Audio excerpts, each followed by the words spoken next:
Welcome back to Speak Unspoken. I'm so excited about today's episode.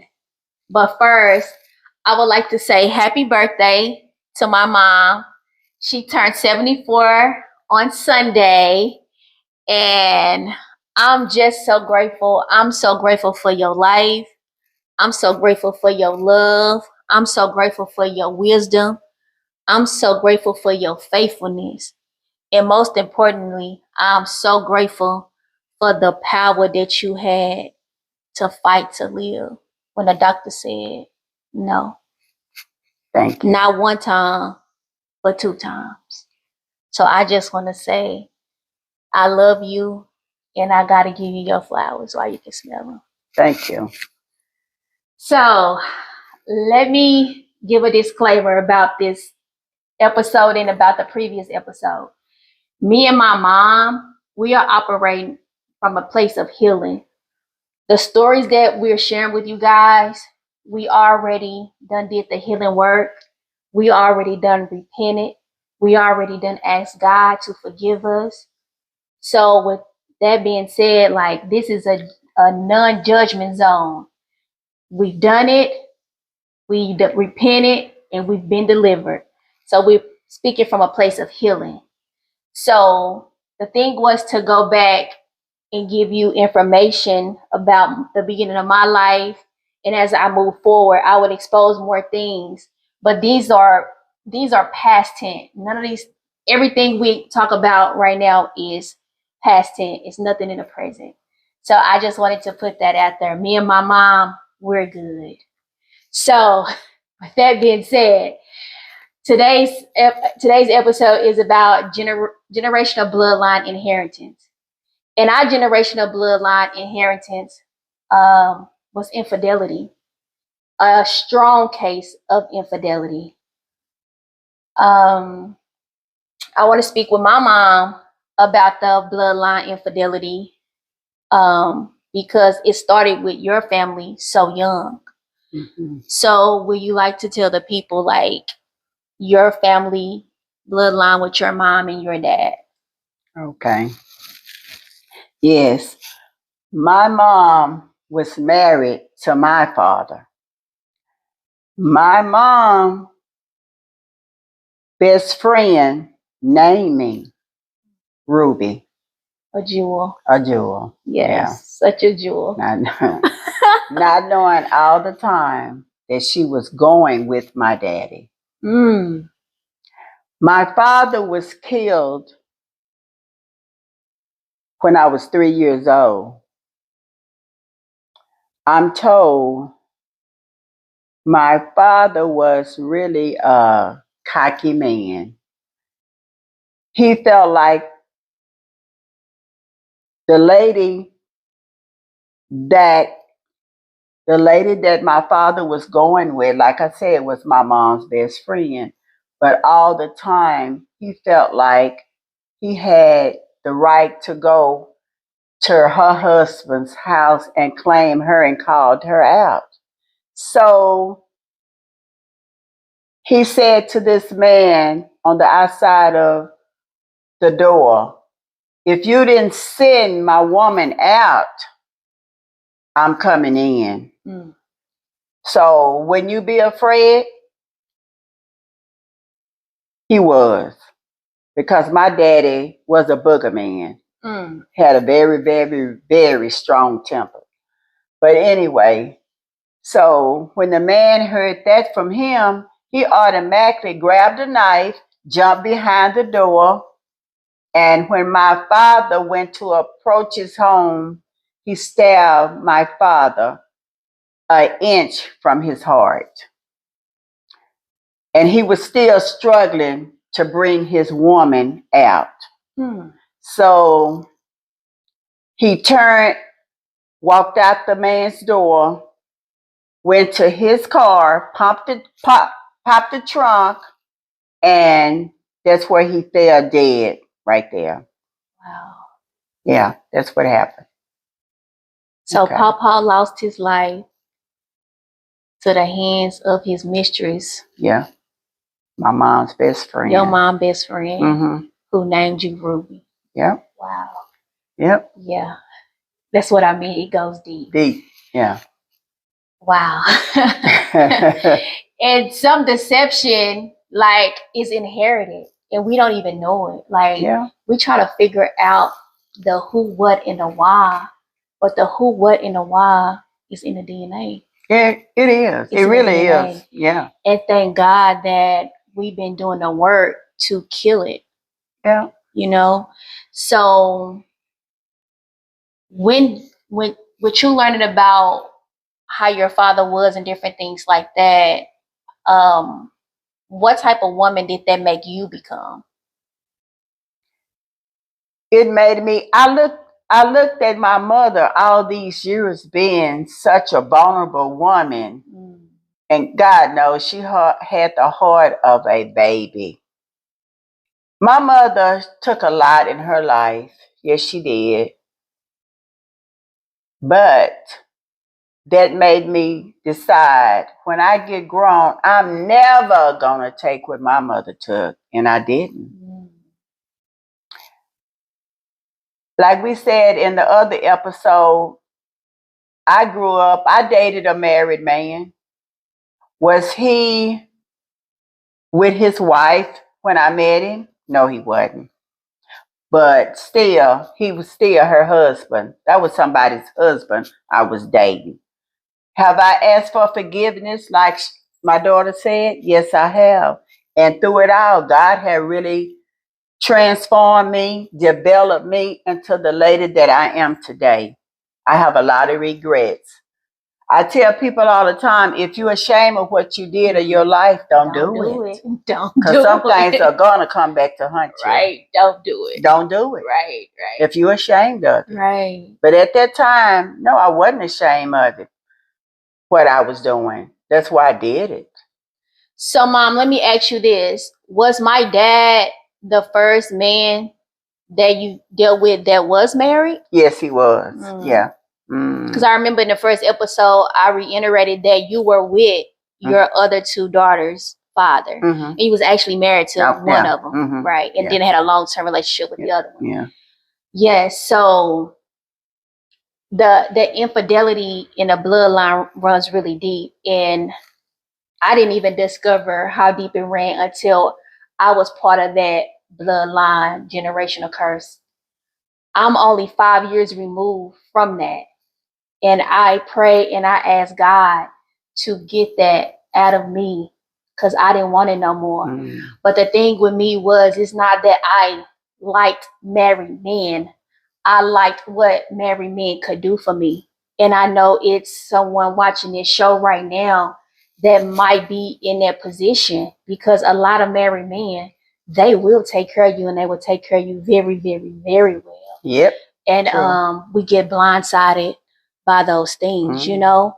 But one thing about it, God did say that he can use imperfect people, but he can't use people that won't tell the truth. So one thing about this platform, we will tell the truth. And so with that, I didn't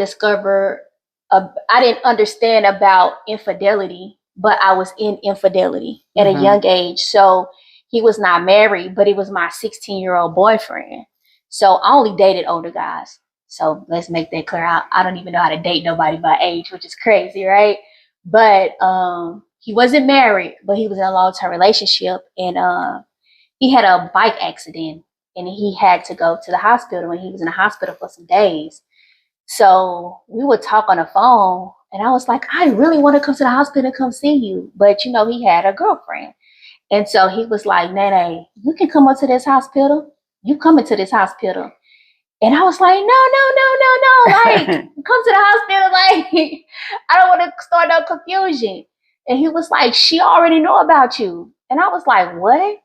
And so when I went up to the hospital, the lady was there. And I was like, wow. And was no beef, no nothing. I went in there, I seen him, I sat by him, I hugged him, we talked. And in that moment, I was in the trap.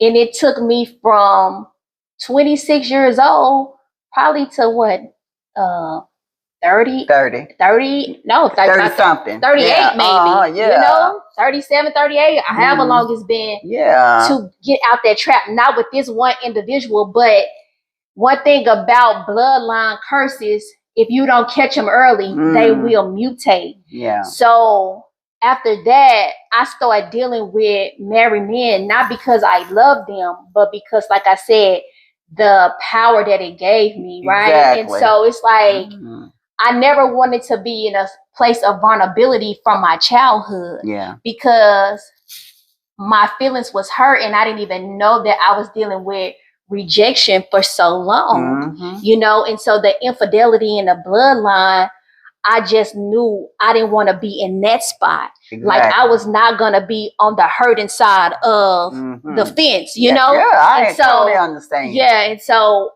I will indulge in those things or whatever. And the crazy part with me dating married men is that I just knew it wasn't right, but I also knew that it could advance my life. Oh, yeah. You know? And that's the crazy part about it. We get so caught up in materialistic things and money and say that. Trips and whatever you could think of that you don't got to buy on your own, right? Exactly. And that's the trick of the enemy to keep you trapped. So, Mom, going back to when I was conceived and different things like that, and I know you over 30 plus years not messing with anybody's husband. No. So what situation made you just say, you know what? I'm not dealing with nobody else's husband. Like, I'm done with that. Like, what occurred to make you just say, nah, because I know I was around. They took care of us. Yeah, real for real. Yeah, real they did, and that's not cute. It's not cute. I thought it at the time. Right. It's not cute. It's not cute at all. But the thing is, while we're doing it, we think it's okay. And it feels so good. And to God come and say, you my daughter. You would not settle for less. You were built to be a wife. Yeah, exactly. You know? What made me decide not to mess with married men anymore? Because I asked my friend, after her father, I had another married man. I asked, we was really close, tight. He did a lot for me. I wouldn't take, at the time, I thought I wouldn't take nothing for him. But it was still, like I say, it was still wrong. But I asked him one night, I said, if your wife would ever find out about me, I say, or she run up on us somewhere, I said, what would you say? What would you do? That man looked at me and said, Ruby, you already know I was married. I said, yeah. And I said, oh, okay. He said, I married this lady. That's my wife. I said, I know. He said, and I'm supposed to take care of my wife. If she run up on us, much as I love and care for you, and I've shown you that, I would have to go with my wife. And I'm like, huh? Right. Like somebody crazy. I say, you would leave me after she done seen us together to go with your wife? He told me, yeah. And then first I really got kind of mad. And it wasn't even about love that I was mad about. Because I go back over my life and I think about love. I think it was just a challenge that, yeah, she married to him, but he's still my man. Yeah. That's what it was. Yeah. It's not because I was so much in love with these married men, because I really didn't I cared what they was doing for me. That's most of how I was feeling at the time. But yeah, he told me that. So it put me on another level of thinking. I said, you know what? He's supposed to have told me that. Right. Because that is his wife. Right. And then I started to put myself in a position. What if somebody was going with your husband? Yes. How would you feel? Right. And people tell me all the time now, one thing about you, Ruby, you got it bad. You reap what you sow. Definitely reap what you sow. And you don't know how it's going to come at you. Right. It could be through sickness. deliverance from somebody that you love. You want God to deliver them. And it take that very thing to treat people the way you want to be treated. So I got to dealing with that. See, I've been in church all my life. I was just a church goer, but I didn't fully give my life to Christ maybe over the last 10 years. I raised my kids in church. Right. Everything was good.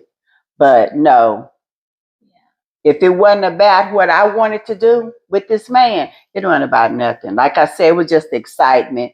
That's all it was. It was never really just in love. It would just probably be about love, what he can do for me. Right. That's true. Right. Yeah, and, it is. That's so true. And like you said, like once you fully surrender and commit yourself to God and do it God's way, it's just certain things that you can't do no more. Like you don't even have the desire, like God completely take it completely away from you. Right. And I know for myself, even in dealing with married men for the length of time that I dealt with them, like for me, it was more so I don't have an emotional connection. Right. And so like I stated before, like I just never wanted to be so vulnerable to where someone could hurt me. But then, like my mom said, you reap what you sow. And so finally, when I did get a boyfriend turned fiance, he cheated on me. And man, he wasn't even my husband. Yeah. But the thing is, it did a number on me, right? And God had to show me. So for me, I've never got into it with anyone's wife. So I can honestly say that. I never put myself in a position where they know who I am or they call my phone or they do any of those things. I never went through that or whatever. I played my position, whatever that position is at the time, and I kept it moving. So I wasn't the chick that's going to call her either. We're not doing that. And she ain't calling me because, you know, I don't need to be known. But when my ex-fiance cheated on me, like, man, I never knew I could even love somebody so deep. Yeah. And I didn't even know I loved him that deep until that happened. But the thing about it was, like, I tried to work through it. I did. I really did. But I just couldn't. Yeah, I know it. I couldn't. Because the one time I finally said, I'm going to love somebody and I'm going to wholeheartedly love them. And I put down everything that I was doing. I mean, everything. When I met him, I just came off a trip to the Bahamas for 7 days from a man I met in Vegas and told me to get a passport, and he was taking me out of town once I get it. Like, I was living that kind of life. It was a very reckless life. It was a very dangerous life, you know, but they say God protect babies and fools. So I guess I fell in that category at the time. So he definitely had grace and mercy on me. Yeah. Right. But he been having grace and mercy on me for a long time, but we'll talk about that later, right? But yeah, Mom, like the emotional block, and I believe the emotional block came from, honestly, not knowing who my dad was. They say that your dad is your first love. My dad was not. So even when I was in therapy, my therapist say, I own a barbershop, I own a trucking company, and I do all things men for some reason. I don't know why. But when I was in therapy, my therapist told me, like, Francesca, the reason why you gravitate to men the way you do is that you're still looking, the little girl in you is still looking for your dad. Your dad. You know, and so even as a young girl, I always dated old men. I've dated men 40 plus years my senior. Like, it's crazy.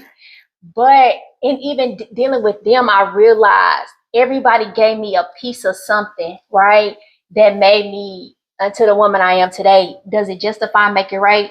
No, it does not. But that's my life and that's my truth. Yeah. Or whatever the case may be. And we have to be careful with what we allow people to call us, right? And so even in that, I can be a control freak, as some would say. I don't think it's control. I just feel like I'm going to get the job done. But I'm going to take that, you know. Friend, you controlling. I'm going to own it. Okay. I'm working through it. I'm learning to delegate and give things out now. I try not to carry so much on me, right? But even in that, like, I was answering to a name that I didn't even know that would mutate in my life later, right? And so my best friend's sister, when I was in middle school, gave me the name Jezebel. And I'm thinking Jezebel because I'm fly, not realizing the older I got, the name Jezebel is the spirit of control. Yeah. And so with that being said, like, I've dealt with so many men and all they say, friend, you just want to run something. You just want to run something. But then in the same breath, they allow me to run it, you know? And so it's like I was confused. It's like you telling me I want to run everything, but then you let me run it. So which one is it? So I always knew, like, whatever man God decides to bless me with, my husband, I understand that I have to lower myself to a certain degree to even allow him to lead me, because I've never been fully effectively led before. And I don't mean like trying to boss me around and different things like that, but just effectively leading me with love, with courage, with strength, with compassion, with patience, with kindness. A lot of guys that I've dated, like, they want to go back and forth with me. They want to make sure I know I'm the man, in some cases, not at all. But with that being said or whatever, like, one thing I want this platform to be known for is truth telling, right? We want to always tell the truth. But even in my own life, like dealing with married men, even I talk with the guys at the barbershop or whatever, like, even with them, they don't deal with married women, but they are in relationships. And I tell them all the time, like, it's better to marry than to burn. And they be like, friend, get on up out of here with all that church stuff. But it's not church stuff, it's God stuff. Yeah. Right? And so I wish I would have taken life more seriously and didn't play around as much as I played around up until these last 5 years. And maybe my life would have been going in a different direction. But then when I talked to God about it, maybe my life wasn't supposed to go in a different direction. It was supposed to go in a direction that God ordained for it to go. That's so once this platform is birthed, it could help people. Yep. You know what I'm saying? And help people understand it's people out here just like you. It's people that's out here trying to fight and get out of situations. And I know sometimes it's hard, but if you're staying in it, and some people, they really do love their married man. I get it. So it is hard to put them down. I understand that. I just wasn't the person that was hard for. It was never hard for me to put a married man down. I just was not. But and I understand, but I'm praying that God give you the strength to walk away from that, because it really is a waste of time. Hardly ever do a married man leave a wife for the side chick. Hardly ever. It's far and in between. I'm a woman that can tell you that it ain't worth it. It's not worth it at all. And so, Mom, what would you like to tell the people, men and women, about infidelity? Oh, let me just say this too. People horn in on infidelity, but fornication is just as worse, right? We got to get to the point to where we suppress our flesh completely. Yeah. Because if we really want to see the hand of God move, the number one ingredient is obedience. So we have to start being obedient to what God said, not what culture says, not what the flesh says, but what God says. So, Mom, what is it that you would like to tell the people about having a adulterous life, but now the hand of God is completely on you, and you're a totally different woman from where you was 30 plus years ago, and what they can do to either get out the situation or stay out the situation? Like, how easy to stay out that situation? There's two ways to get out of a situation. You're gonna have to pay your way out or praise your way out. That's the only two way. What you mean by that, Ruby? I didn't really care about. That's why I dated a married man, so he can go home. I didn't have to spend a lot of time with this man, and I can still go and do what I want to do. Once we went out, we did our thing, go home. So I tell anybody, if that man or that woman don't belong to you, don't do it. Don't do it. Because when God joined it together, let no man's put asunder, yes. That's exactly what God means. And he's going, that his word, the flowers wither, the grass die, but God's word gonna always stand. I tell everybody today, when I meet a guy right today, I'm still very 74 attractive woman. Very attractive. And I tell people, girl, when I find out you got a wife, I say, you know what? I already told God what I'm looking for. I said, I wouldn't even go out to dinner with you because you somebody's husband. And I put myself right today in a place of don't do it. Don't do that. That's not what God ordained for us to do. He joined it together, let it be.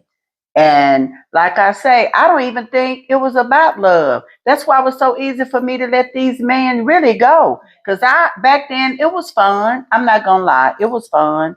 But loving and being in love with them, girl, I just wanted what it came with. Yeah. A lot of fun. A lot of fun. That's all it was. I never was set out to break up. No, but it was still wrong that I did it. Right. So. But you know what, Mom? Honestly, the truth be told, we never broke up anybody's home. Mm-mm. Any married man you dealt with in your day, any married man I've dealt with in my day, them people are still with their wives today. Right today. That's why I ain't let nobody tell me like, I don't want her. I'm just waiting for my son to graduate from high school. Son done graduated from high school, done went to the Navy, and got kids of their own, and they still with their wife. They just wanted that excitement that outside woman was giving them. Right. And I wanted too, but he was giving me. Right. But I didn't want that woman's husband. Right. I didn't. Right. But I'm so grateful to God that he covered us. He had mercy on us. He did. And he forgave us. And he has given us new life. And he has given us new life abundantly. And so one thing about it, your transformation, it is waiting on you. It's just waiting on you to tell the truth. Like, we have to stop lying to ourselves. We have to stop lying to ourselves. We got to stop telling ourselves that it's this way, but it's really another way.